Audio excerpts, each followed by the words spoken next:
my sister went on a mission right before me, and she went to Santa Rosa, and so she went to the Provo MTC, and she told me all these things about the food there and the experiences and how they have a general authority come and speak every so often, and I was like, cool. And when I went to the Johannesburg MTC, instead of it being thousands of missionaries, it's a total of maybe 30.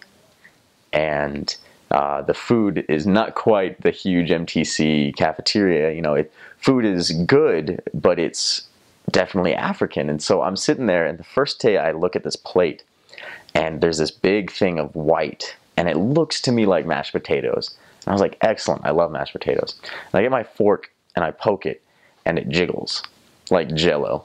And I went, these potatoes have gone bad.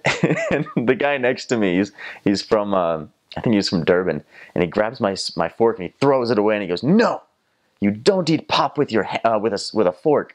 You eat pop with your hands. And I went, pop? And I learned it's P-A-P. And so I take off a piece and I throw it in, and it is the most tasteless thing I've ever had. I'm just going, why do you eat this? And he goes, no, no, no. And he takes a piece, and then he dips it in some like gravy that was there. And then I eat it, and I'm like, all right, yeah, that's much better. It took a while, but you begin to crave it after a while. It settles in your stomach, and it just fills you up more than anything else. Eventually your body wants it pretty constantly. But it's not an addiction, but for missionaries, it's really good food.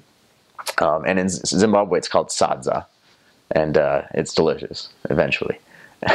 But the cool thing about the Johannesburg MTC is because there's so few guys, you get to know every single person.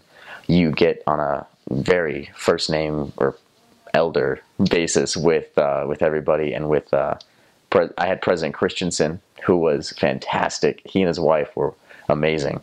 And there's like 5 or 6 teachers that are all really, you know, handpicked, great people, and it's definitely a different experience than I would expect the Provo MTC would be. It's just it's very unique, and basically every teacher knows that you're going to one of like 5 or 6 missions, and so they tell you, okay, so this is what your mission's going to be like. Either they served there, or they've talked to guys who have come back from there, so they know just what you're in for. It's really cool.